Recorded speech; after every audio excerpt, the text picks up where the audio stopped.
제가 구독하고 있는 그 브런치 그 스토리라는 곳이 있습니다. 거기에 이제 다양한 책들이 소개되고 있는데요. 그 책 내용 가운데 한 부분을 여러분들에게 소개하면서 말씀을 열어갑니다.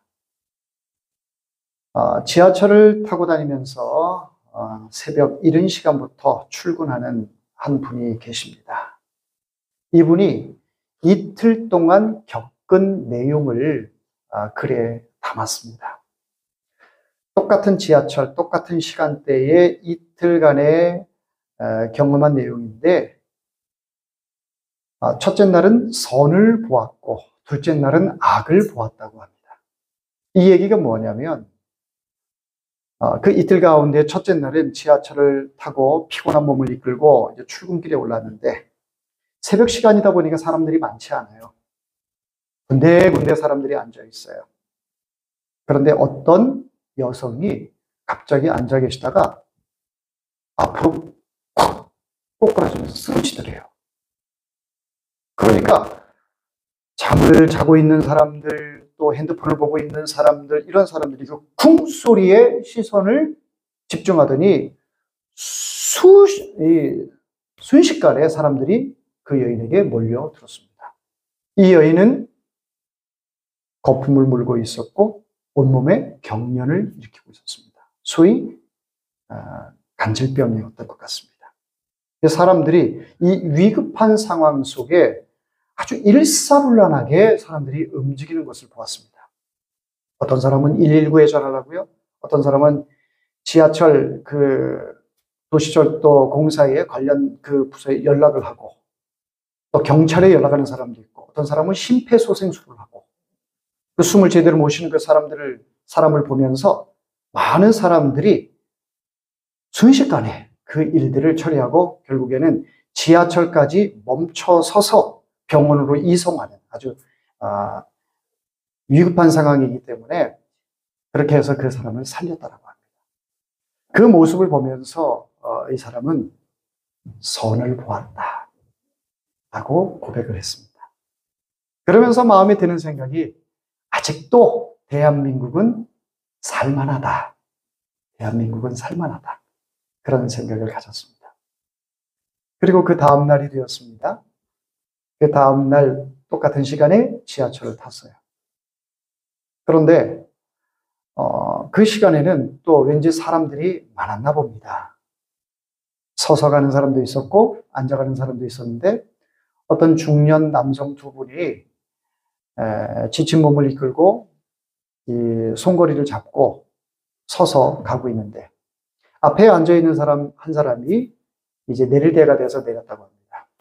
그런데 그 두 중년 남성이 서로 그 자리를 앉으려고 팍 앉았는데, 순발력이 늦은 사람이 성질을 내면서 내가 앉으려고 했는데 당신이 앉았다고 막 욕을 하더래요. 그러니까 먼저 앉은 사람도 이에 질세라 상대방이 향해서 욕을 하고 옥신각신하면서 막 욕하고 몸싸움을 하고 이런 광경이 펼쳐졌다는 거예요. 주변에 있는 사람들이 그 모습을 보면서 막 뜯어 말린 거죠. 그래서 더 극한 상황까지는 가지 않고 마무리가 되었는데, 그 모습을 보면서 악을 보았다라고 이렇게 생각이 들었다고 합니다. 자, 이런 모습을 보면서 인간의 양면성을 보게 되었다라고 이 브런치에 나와 있는 그 작가는 글을 쓰고 있습니다. 인간의 양면성. 그래서 제가 오늘 이 열왕기상 3장을 보면서 묵상하고 말씀을 준비하면서 인간의 양면성이라고 하는 것을 다시 한번 생각해 보게 되었고, 그래서 본문의 제목을 인간의 양면성이라고 붙여보았습니다. 사실 한 사람 안에는 선과 악이 공존하고 있어요. 우리 각자는 긍정적인 속성과 부정적인 속성을 가지고 있습니다. 내 안에 또 다른 내가 있는 경우라 할 수 있습니다. 자, 이를 가리켜서 뭐라고 얘기해요? 내 안에 또 다른 나? 인간의 양면성. 여러분이 저를 이렇게 단면적으로 보고 있는데 제 안에도 양면성이 있어요. 여기 앉아 계신 우리 성도 여러분들에게도 양면성이 있을 겁니다. 어느 때는 선으로 충만해가지고 의의 사도라도 된 것처럼 불의를 보면 참지 못하고 도와주다가도 어느 순간에는 내 속에 참을 수 없는 이 불의 화가 있어서 다른 사람을 공격하고 아주 포악하고 순악질적인 그런 기질들이 언어로, 표정으로, 행동으로 나타날 때가 있습니다. 이런 양면성을 우리가 보면서 어느 때는 업이 됐다가도 어느 때는 팍 다운됐다가 업다운을 계속 반복하는 우리의 인생살이가 아닌가 생각이 듭니다. 바둑을 둬보신 분들은 아실 거예요. 바둑에는 두 돌이 있는데 하나는 어떤 색입니까? 흰색. 또 하나는요? 검은색입니다. 백과 흑이 있어요. 백을 바라보면서 어떻게 보면 우리의 인생이 순백한 또 깨끗한 그런 모습과도 같은 모습이 있는데 또 어느 순간에는 흑돌처럼 어둡고 컴컴하고 칙칙하고 저질적인 이런 부분들이 우리 속에 공존하고 있음을 보게 됩니다. 사람들은 저마다 단면적인 것들을 다른 사람들에게 보이기를 원해요. 나의 순백한 거, 나의 깨끗한 거, 나의 정직한 거, 나의 잘난 모습들. 그래서 여러분들이 교회 오실 때도 오늘도 수도 없이 거울을 보셨을 거예요. 저도 거울을 많이 봤습니다. 머리 스타일, 또 로션도 바르고 어느 부분이 조금 모나진 않았는가 여기저기 살펴보고 옷 맵시도 내음새도 다시 보게 되고 또 예배 나오기 전에 목욕실에서 또 다시 거울도 보고. 여러분들은 어떻습니까? 대충 아무렇게나 하고 나오셨습니까? 그렇지 않죠. 왜냐하면 우리는 나 혼자 살아가는 사람들이 아니라 함께 공존한 그 같은 공간에서 함께 공존하며 살아가는 사람들이기 때문에 타인을 의식하지 않을 수가 없어요. 그리고 타인은 나를 바라볼 때에 나의 단면적인 그 모습을 보면서 나를 판단하고 평가합니다. 오늘 목사님 얼굴이 조금 피곤해 보이네. 목사님 오늘 넥타이가 조금 마음에 안 드네. 오늘 이 넥타이, 셔츠, 또 이 양복 서로 좀 조화가 안 되는 것 같은데? 아니면 목사님 오늘 깔맞춤을 참 잘하셨는데? 등등 다양한 생각이 여러분들에게 있을 거예요. 이런 단면적인 모습을 바라보면서 평가를 하죠. 또 그동안 저와 함께 살아오면서 저의 성격이 어떻고 또 생각이 어떻고 삶이 어떻고 목사님은 어떤 분이다 라고 여러분들이 나름대로 생각하실 거예요. 그래서 나름대로 생각한 것을 이찬주 목사라는 사람은 어떤 사람이다 라고 정의를 가지고 계실 거예요. 자, 그런데 이런 모습들은 저의 양면성을 보는 것이 아니라 저의 단면적인 것들을 보고 여러분들 마음속에 평가를 하고 있는 거죠. 자, 누구나에게나 다 양면성이 있다고 했습니다. 그렇다면 이 양면성은 어디로부터 오는 걸까? 양면성이 어디로부터 오는 걸까요? 한번 따라해 볼까요? 인간의 욕망으로부터. 네, 인간의 욕망으로부터 우리의 양면성이 나타납니다. 욕망이 없는 사람들은 이런 양면성이 없어요. 늘 초저일관 똑같아요. 욕망이 없으니까 남을 의식할 이유도 없고요. 내가 있거나 없거나 자족하면서 그냥 사는 거예요. 그러나 누구나에게나 욕망이 있어요. 심지어는 목회를 하고 있는 목사 마음속에서도 이 마음의 욕망이 날마다 끌어올립니다. 성인 군자들도 이 욕망을 멈출 수가 없어요. 누구나에게 다 이 욕망이 있기 때문에 마치 인간의 마음속에 이 욕망으로 인한 야누수적인 두 얼굴을 가진 이런 모습들이 저마다 이것을 소지하고 살아가고 있다라는 것입니다.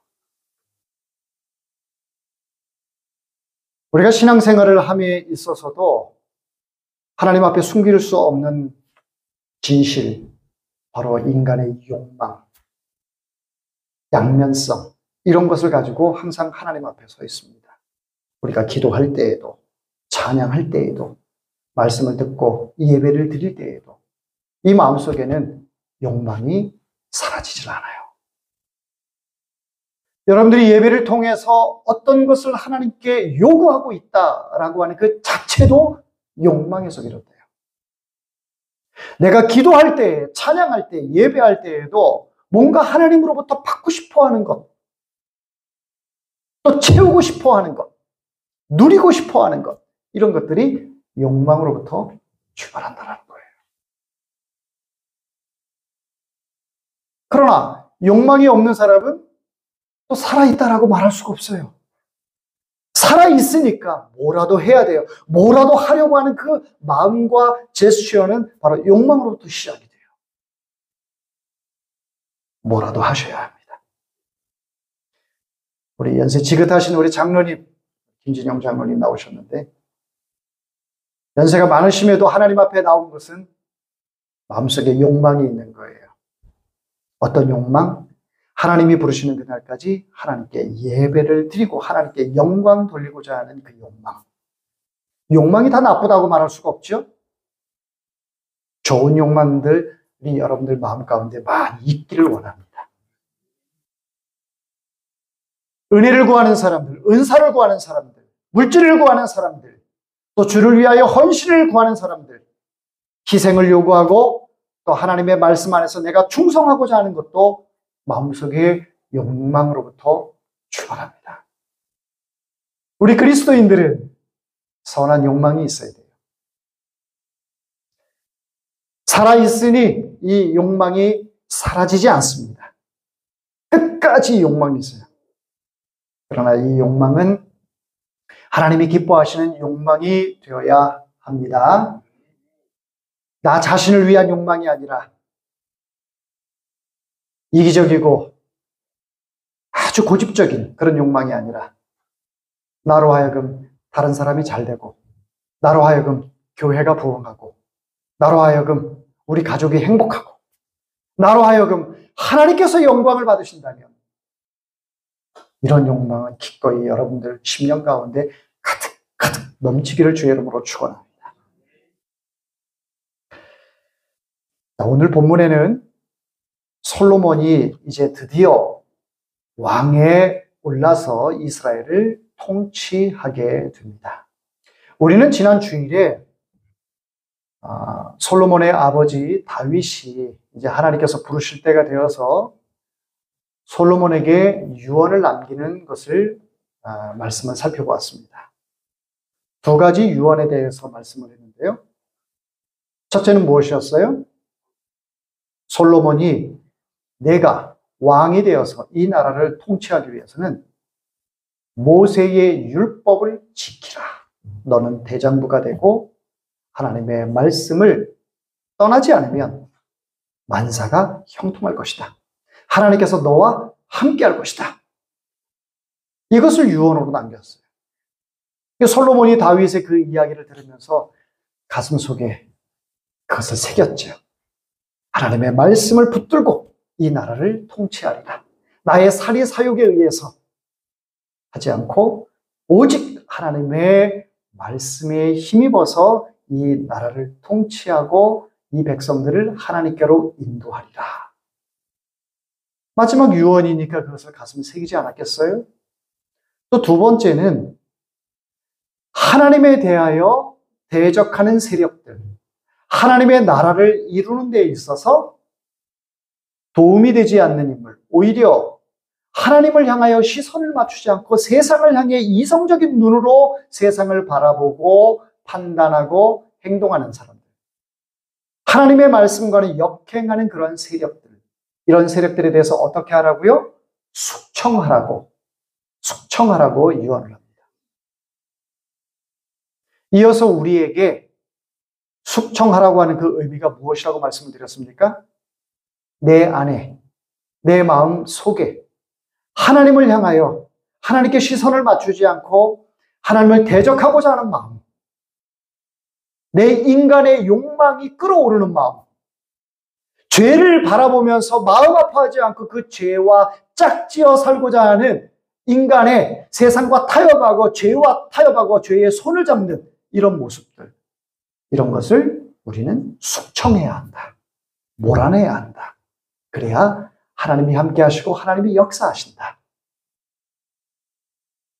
그것을 말씀을 드렸어요. 그래서 솔로몬이 이제 이 두 가지의 유언을 가슴속에 담고 이제 나라를 통치하는 왕이 됩니다. 솔로몬이 하나님께 제사를 드립니다. 1000번제를 드려요. 1000번제. 1000마리의 양을 하나님 앞에 제사, 제물로 드리고 제사를 드립니다. 아직은 예루살렘 성전이 건축이 되지 않은 그런 상태였고, 그래서 기브온 산당에 모여서 1000번제를 드려요. 여러분, 불교를 믿는 사람들, 이 사람들 108번뇌를 하죠. 그리고 어떤 사람들은 뭐 삼보 일배도 하고, 뭐 1000번, 뭐 이렇게 절을 하기도 하고, 다양한 형태로 부처님에게 불공을 드리는 그런 모습들을 보게 됩니다. 이 지극히 정성을 드릴 때에 자기가 믿고 있는 그 신이 응답할 거라고 하는 그 간절한 마음이 있어서 그렇게 절을 하게 되겠죠.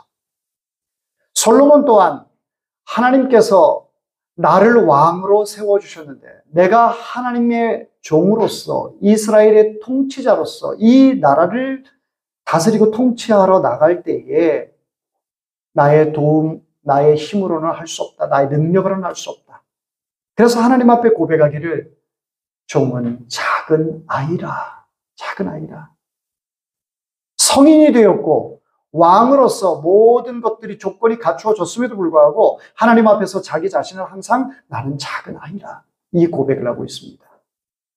그러면서 하나님께 간절히 1000번제를 드려요.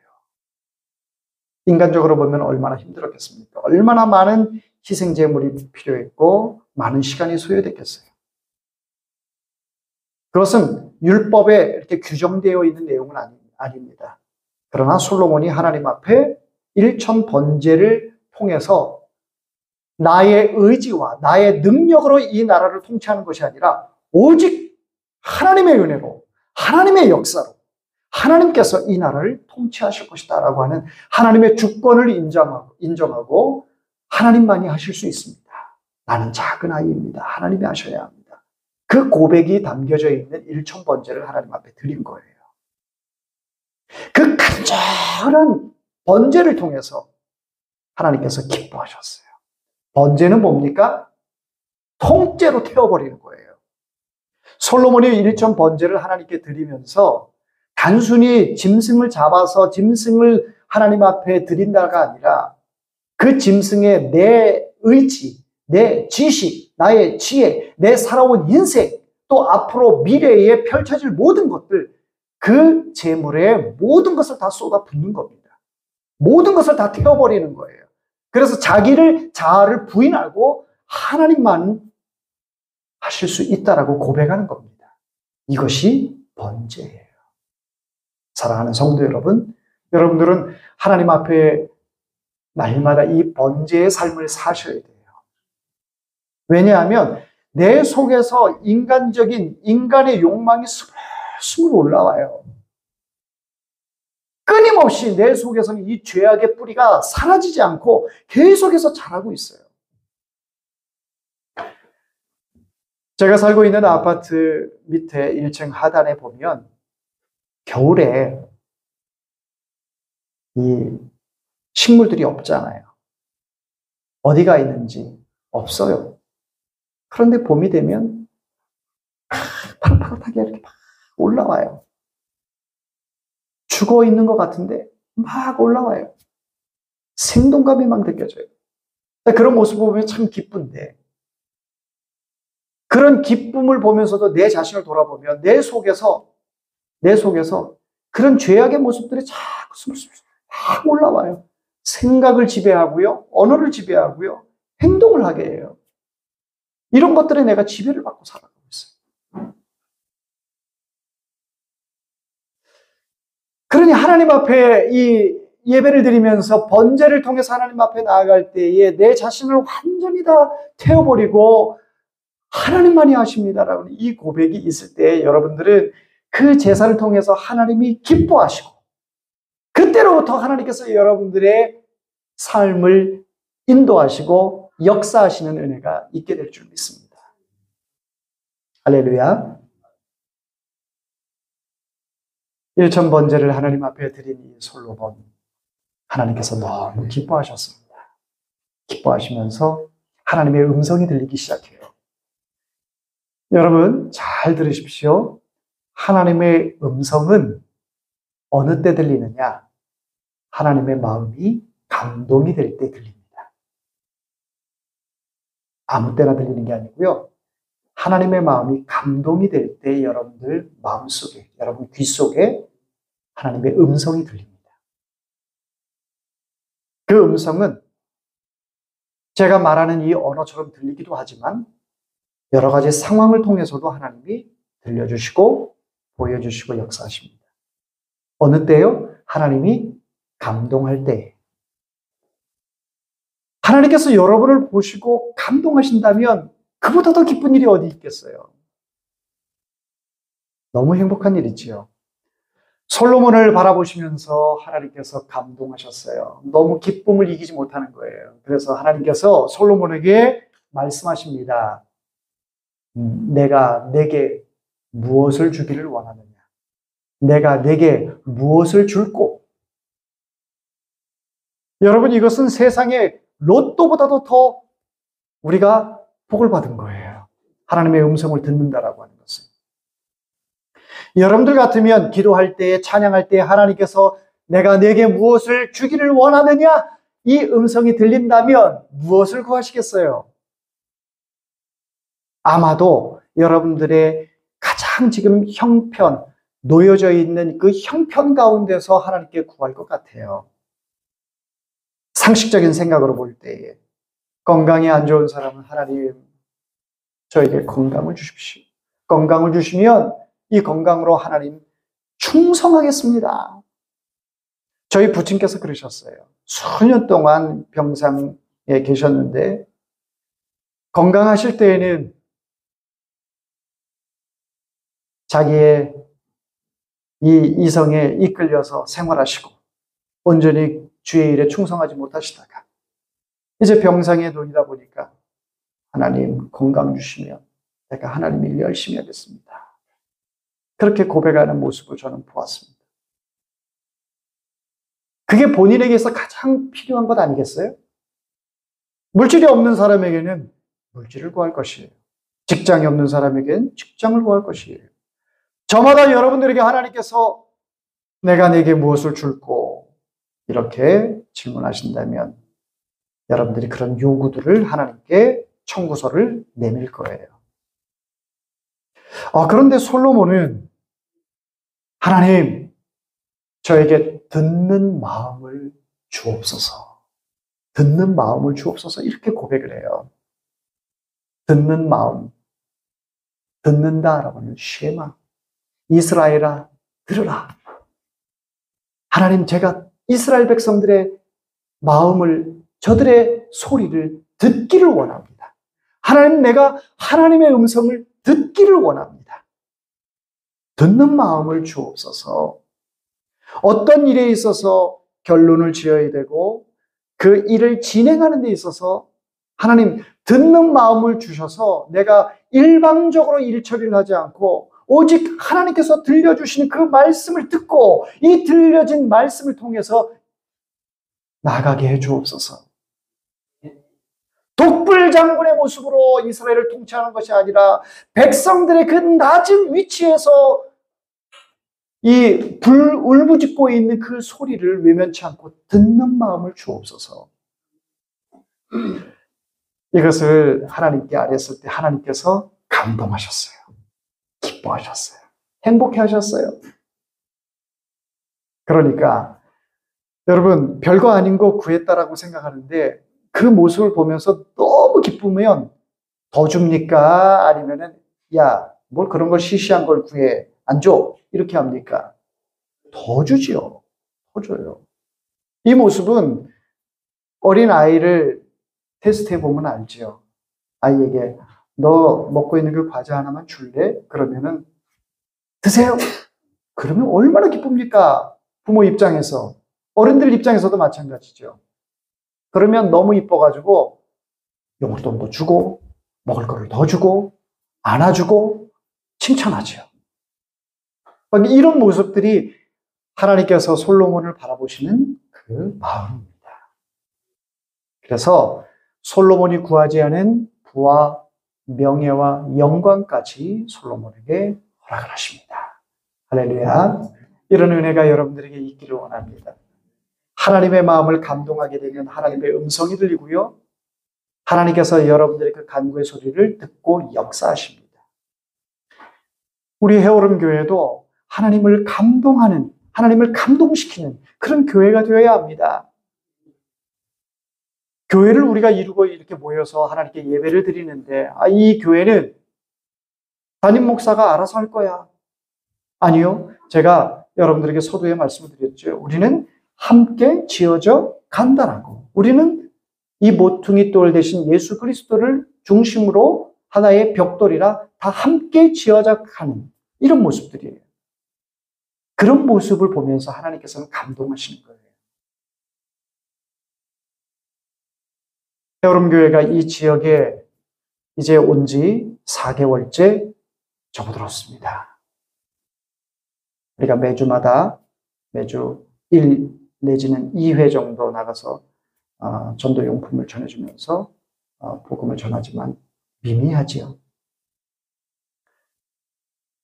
얼마 하지도 않고 우리 마음속에는 인간의 욕망이 막 끓어요.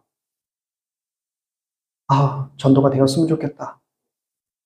사람들이 이 용품을 받고 나의 이 모습을 보면서 저들이 감동돼서 교회에 왔으면 좋겠다. 그러나 어떻습니까? 여러분, 낚시를 해본 분들은 알아요. 낚시를 다 하다 보면 이 낚싯찌가 올라갔다 내려왔다 막 이래요. 이 물고기가 물지 않을 때는 그냥 잠잠하지요. 그런데 이 물고기가 자꾸 간을 봐요. 그 고리에 걸리지 않고 고리에 걸려있는 고기만 살짝 뜯어먹어요. 그러면 걸린 줄 알고 탁 들어보면은 미끼만 다 빼먹고 물고기는 안 잡혀요. 간을 자꾸 봐요. 전도할 때도 마찬가지예요. 하다 보면 사람들이 교회 어디 있어요? 그러면 제가 끌고 와가지고 저기 십자가를 가리키면서 여기 있어요, 여기. 그래요? 그렇게 반응하는 사람도 있고, 어떤 사람은 나 한번 교회 갈게요 이렇게 말하는 사람도 있고, 심지어 어떤 남자분은 교회까지 같이 제 손잡고 들어와서 한참 얘기 나누다가 가신 분도 있어요. 다음 주에 갈게요 하더니 주일 전에 전화했더니 목사님 다음에 갈게요. 다음에 갈게요 그러더라고요. 마치 미끼를 살짝 물고 빼먹는 것처럼 이런 모습들이 계속 반복이 되고 있습니다. 자, 그래도 낚시하는 사람이 물고기 한 마리라도 잡으려면 거기서 멈추면 됩니까? 안 됩니까? 안 되지요. 저는 낚시를 참 못해요. 어쩌다가 한번 하게 돼도 물고기를 잡아본 적이 없어요. 포기해요. 자꾸 포기해요. 물고기를 잡아본 사람들은 그 손맛을 알기 때문에 계속해서 낚시에 빠져드는 거죠. 자, 이 지역은 우리의 생각처럼 녹록지 않은 곳입니다. 쉽게 전도가 되지 않습니다. 여러분, 사람 마음이 변하지 않습니다. 쇠고기 힘줄보다 더 질겨요. 이 주변에 어둠의 세력들이 굉장히 많습니다. 토당동 일대에는 신당들이 많고 무당들이 많고 그런 어두운 영들이 이 지역 곳곳에서 오래도록 토착화돼서 지배하고 있습니다. 이런 지역에 흐름교회가 세워졌다는 거 하나님께서 우리를 이곳으로 보내주신 줄 믿습니다. 우리 교회를 통해서 해야 할 일들이 분명히 있음을 우리에게 명시하고 있는 것이에요. 그러니 우리는 계속해서 복음을 전해야 되고 때를 얻든지 못 얻든지 실망하지 말고 주의 복음을 전할 때에 하나님께서 어떻게 하셔요? 감동하신다. 하나님이 감동하면 한 영혼이라도 보내주시고 또 그 한 영혼이 두 영혼이 되고 세 영혼이 되고 자, 모든 것은 하나로부터 시작이 돼요. 두 개, 세 개부터 건너뛰어서 되는 것은 아무것도 없습니다. 하나부터 시작이 돼요. 하나가 있으니까 둘이 되고 열이 되고 백이 되는 거예요. 한 영혼이 중요해요. 과연 우리 헤어롬교회 이곳에 와서 어떤 분이 1호로 교회에 오실지 전 궁금해요. 기대가 돼요. 하나님께서 분명히 보내주실 줄 믿습니다. 우리가 하나님을 감동하게 하면 하나님께서는 내 이성의 판단으로는 도저히 이룰 수 없는 것도 하나님의 방법으로 하나님께서 일하시는 분이에요. 그러니 그 하나님께 우리가 날마다 번제하는 마음으로 내 자신을 다 태워버린다라고 하는 이 중심으로 하나님께 나아가야 될 줄 믿습니다. 그런 모습을 보면서 우리는 선이라고 얘기를 해요. 선이라고. 하나님의 마음을 감동시켜서 하나님께서 역사하신 모습을 통해 우리가 이 땅에 살아가는 존재 이유와 목적이 선명하다면 이것을 우리는 선이라고 말을 합니다. 그런데 우리 마음속에 이런 선이 있는가 하면 하나님의 마음을 감동하지 않고 감동시켜드리는 것이 아니라 하나님의 마음을 아프게 하는 이러한 모습도 내 속에 존재하고 있다는 것. 이것을 뿌리 뽑아야 되는데 이게 여간 우리의 힘으로는 나가질 않아요. 하나님의 도움 없이는 이것은 우리 스스로 우리의 의지로 노력으로 뽑아지질 않아요. 자, 오늘 본문에 나오는 솔로몬은 왕이 되어서 이제 시작을 함에 있어서 무엇을 했냐면 왕이 되다 보니까 우리나라로 말하면 대통령이잖아요. 대통령이면 얼마나 할 일이 많습니까? 모든 분야에 대해서 다 알고 있어야 돼요. 사회, 경제, 정치, 외교 할 것 없이 모든 분야를 총망라해서 다 관심과 지식과 노력을 하지 않으면 이 나라를 통치하기가 어려워요. 솔로몬에게도 왕이 되었는데 이런 부분이 필요하죠. 물론 다윗이 솔로몬에게 유언을 할 때에 강론적인 부분은 다 빼버리고 원론적인 얘기만 했어요. 대장부가 되라, 모세의 율법을 잘 지키라, 이런 얘기들만 해서 나머지 세부 사항들은 솔로몬이 하나님을 의지하는 가운데 다른 부분들에 대해서는 본인이 찾아보고 공부하고 또 협력하고 노력을 해야 하는 거예요. 자, 그런 가운데서 주변국들과의 그 정치 외교적인 부분에 대해서 솔로몬이 관심을 갖는데 당대에 옛적부터 지금에 이르기까지 주변국들 중에서는 애굽이 강대국이었습니다. 그래서 애굽 왕 바로와의 그 관계를 어떻게 맺을까 했을 때에 보편적으로 이웃 나라와 잘 관계를 맺으려면 정략적인 것들이 굉장히 많이 필요합니다. 정략적인 그 관계를 맺음에 있어서 가장 첫 번째 되는 것이 바로 정략 결혼이죠. 정략 결혼. 사돈지간을 맺는 거예요. 그래서 솔로몬의 자녀와 바로의 자녀와 서로 솔로몬과 결혼을 하게 돼요. 솔로몬의 자녀가 아니라 솔로몬과 바로 왕의 딸과 결혼을 하게 돼요. 그래서 그의 딸을 이제 예루살렘으로 데리고 옵니다.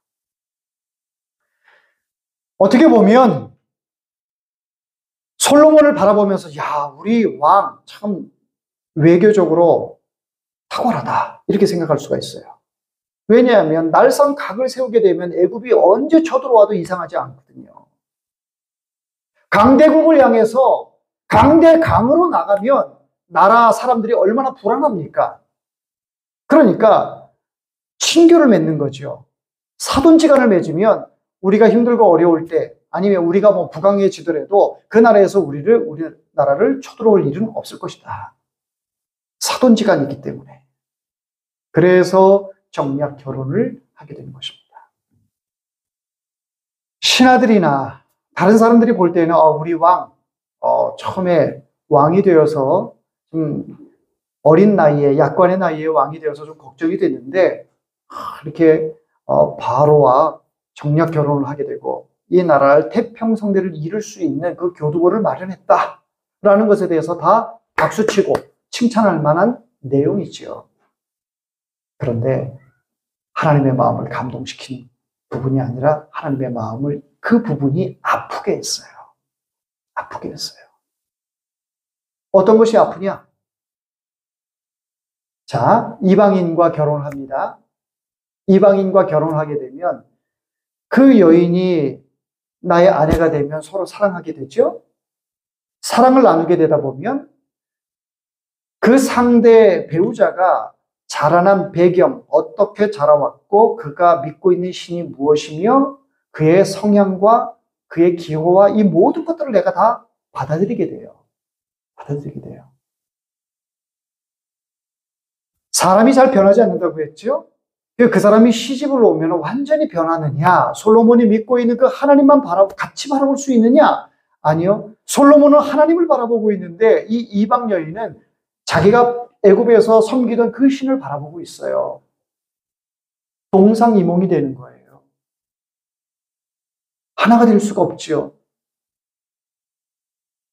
하나하나의 벽돌로 아구가 맞아갈 수가 없죠. 그러다 보니까 그 여인이 단순히 나의 아내가 돼서 나의 사랑하는 아내가 되었지만 결국은 그 아내가 섬기던 그 신까지 솔로몬이 받아들이게 되는 거예요. 그래서 우리 신앙인들이 불신자들과의 그 결혼에 대해서 아주 심각하게 생각해야 돼요. 아니, 저들끼리 자기네들끼리 사랑해서 결혼하는데 그걸 누가 말려요? 어른 입장에서는 그렇게 볼 수는 있으나 자녀의 미래를 바라보고 하나님 앞에서의 그 관계를 바라본다면 이 부부는 부모가 교통정리를 잘 해줘야 되는 거예요. 여러분 자녀들 보세요. 여러분 자녀들의 신앙이 견고합니까? 견고해요? 불신자와 결혼해서도 그 불신자를 내가 확실하게 전도할 수 있는 어떤 연유에도 우리 아이가 변치 않고 정말 하나님만 바라보고 십자가만을 바라본다라고 여러분들 확신할 수 있어요? 내 자신도 흔들릴 때가 많은데 내 자녀에 대해서 어떻게 그렇게 확신할 수가 있을까요? 그런데 자녀가 좋아하고 하는 일에 대해서 무방비하게 내버려 뒀다가 나중에 땅을 치고 후회하는 그런 경우들이 너무 많다는 거예요. 부모만 후회해요? 하나님이 보실 때에도 하나님의 마음에 비수를 꽂는 거예요.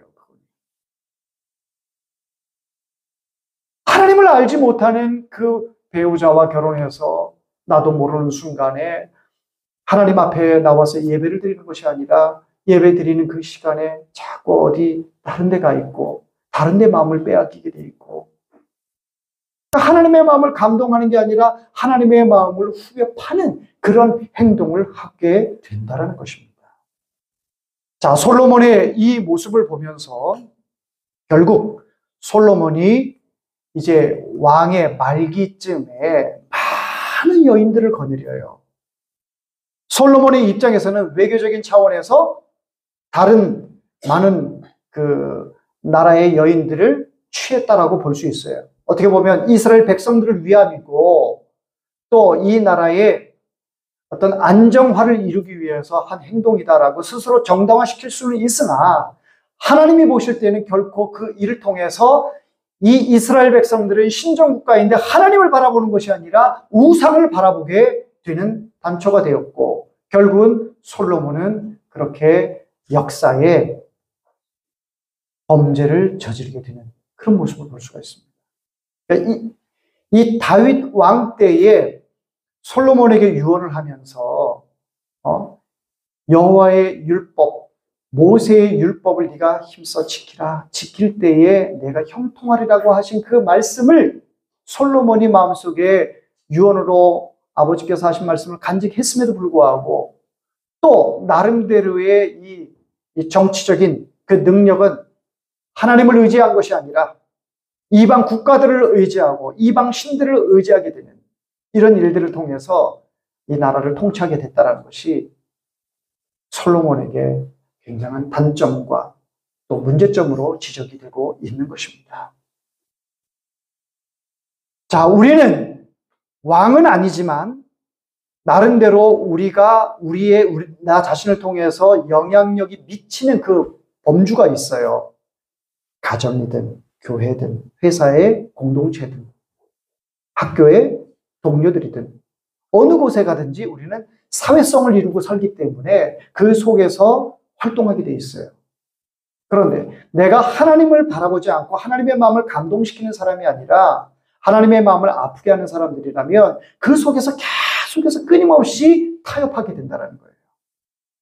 타협하고 거기에 인간의 모든 것들을 다 동원해서 목적을 이루고자 하는, 나의 욕망을 채우고자 하는 이런 부분들이 있다는 거죠. 그런 모습을 통해 하나님께서 우리를 바라보시면서 하나님이 가졌던 그 감동했던 그 마음이 온데간데 다 사라져버리고 우리의 추악한 모습만 남게 되는 것을 여러분들 원하십니까? 원하지 않죠. 말씀을 맺겠습니다. 사랑하는 성도 여러분, 우리 헤어론 교회뿐만 아니라 이 말씀을 듣는 모든 사람들이 오늘 이 말씀을 통해서 내 속에 끊임없이 인간의 양면성이 있는데 중요한 것은 인간의 욕망으로 인하여 하나님의 마음을 아프게 하느냐, 아니면 하나님의 거룩한 욕망으로 인하여 하나님의 마음을 감동하느냐, 이것이 중요한데 이 부분에 있어서 여러분들 마음속에 성령의 감동으로 말미암아 날마다 하나님을 감동하며 하나님과 동행하며 하나님과 함께 이 세상에 하나님의 일들을 감당해 나갈 수 있는 저와 여러분이 되기를 주의 이름으로 축원합니다. 기도하겠습니다.